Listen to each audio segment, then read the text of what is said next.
about the index. That's such a exciting title. I don't know if I can live up to all of the anticipation that you all must be feeling right now. I have to admit that I did ask for some help. Really, I didn't want to repeat the presentation that I gave last year, and I was really happy to find out that ChatGPT really knows what the index is and explains it very thoroughly and concisely, and now that it's up on the screen for you guys, I don't think I really need to do much. I am going to touch on a few very, very high-level things, and then I want to talk about something a little more interesting, okay? Let's see. Well, Supervisor Ellenberg mentioned this. We have been doing this for a very long time, since 1995, in fact, and I have been working on the data for the index since we launched the Institute back in 2013. Now, at its very core, the index is a set of regional economic and community health indicators. Now, we want everything to be timely and relevant. We want it to span a wide range of topics. Of course, we want it to be very useful to our regional decision makers, to our community. And I can't see my slides on any one of the screens. Not here. I mean, I love looking at myself. It's lovely. Check myself out. I have no clue what slide I'm on. Thank you. Thank you. We have a goal to make the index better and more robust every year, so we really try to do that. And the research at our institute, along with everything else that we do, is firmly rooted in our mission and values as an organization. And I do want to draw your attention to some additional language that we put into the front of the index under the map. It is about data sources and terminology. We've been thinking about this statement for a long time and finally got it in there in a way that we were happy with, and I hope you take a look. So if the index is a set of indicators, then that begs the question, what is an indicator? We define it as such. It is a quantitative measure, something that we can look at over time or across geographies at a particular point in time. And this year's index has 400, if you can believe it, charts and tables spanning all of the different sections of the report. But as much as we want each of those indicators to be helpful to all of you, to be interesting by themselves, the power of the index is really in putting them all together so that we can look more broadly at how our region is doing and how those indicators interrelate. Supervisor Ellenberg already mentioned it. I'm going to skip right over. We have a data hub. We also map all of the indicators to an equity framework. All of our reports are also on this site as well as on the joint venture website.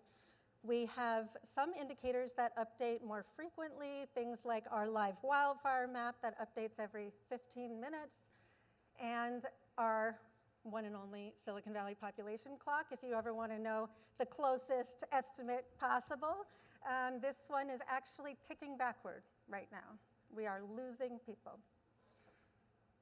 Now, I have to say that the index has always been a very collaborative activity. We have so many organizations and individuals who contribute their time, their data, their energy, putting their expertise toward this report, not to mention our sponsors, and I couldn't put them all on the slide, but I hope you know how much I wanted to thank our research team when you think about how hard it was to fit all their little tiny heads into those honeycomb shapes and try to fit them neatly on the slide.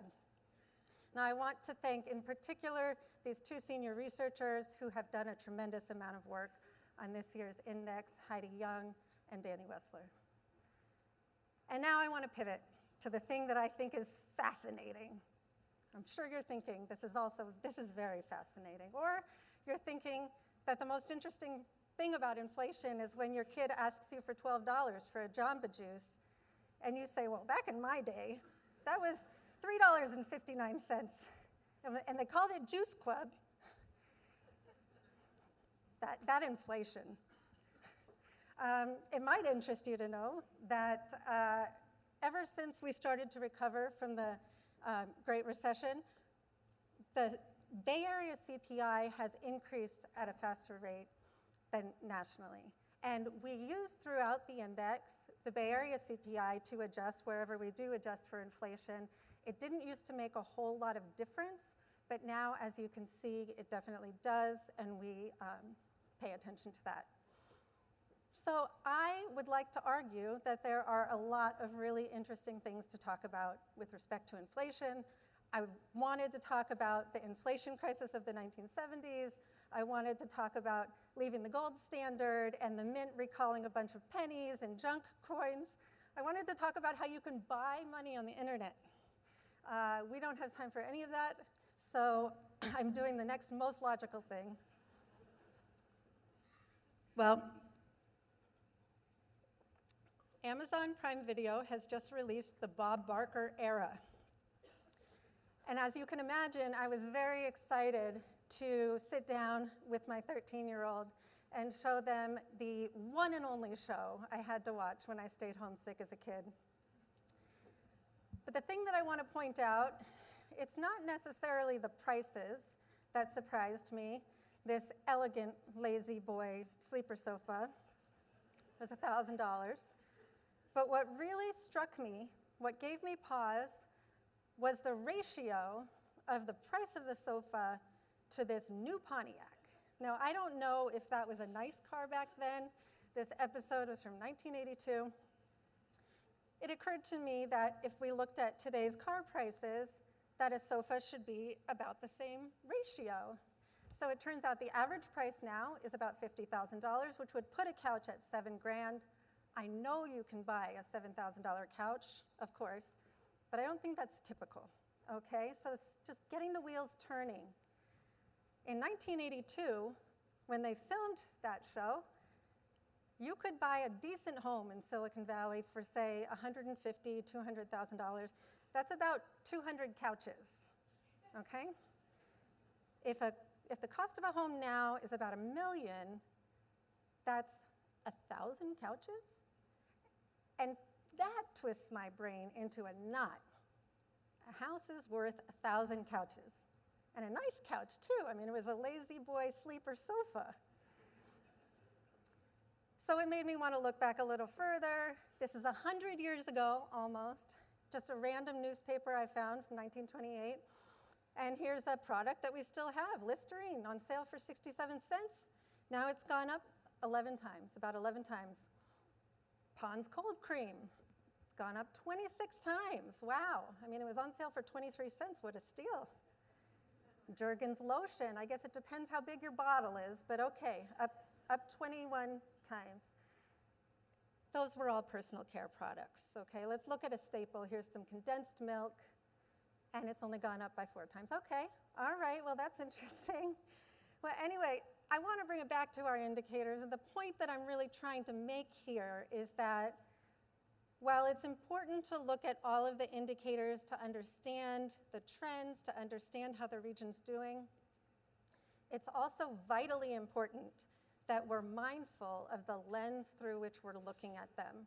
So when we're thinking about things like, instead of looking at food insecurity, let's look at how much food we're actually distributing to our region. Instead of looking at how much percentage of a person's income they're spending on childcare, let's think about whether or not they have enough money to spread around to housing, to childcare, to food, and all of the other things. So something to keep in mind as you're watching the presentation, as you're looking through the index and using the indicators throughout the year. I want to stop now and thank the City of Milpitas and their EDA for being our technology sponsor, including today's audience engagement. And we are going to kick off our live polling with Slido.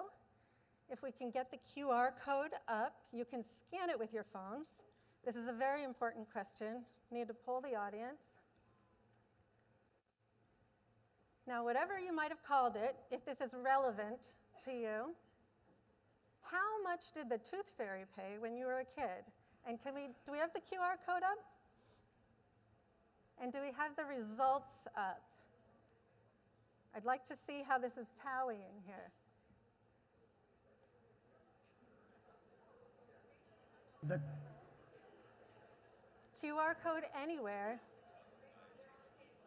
It's on the tables. All right. Do we have the results of the poll? Are they coming in? I can see nothing from here.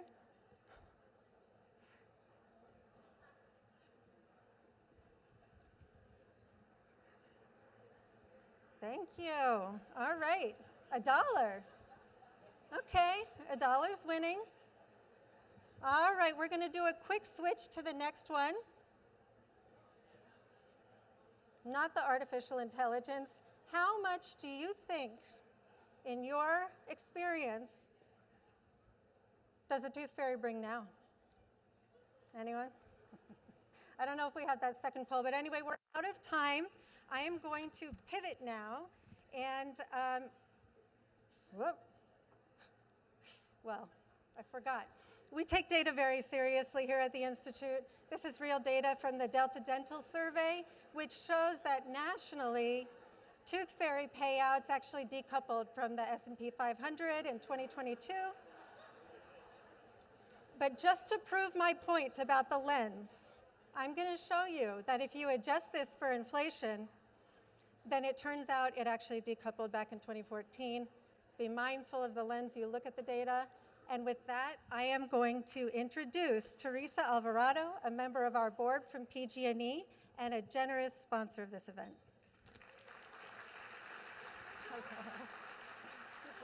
I'm going to use this one.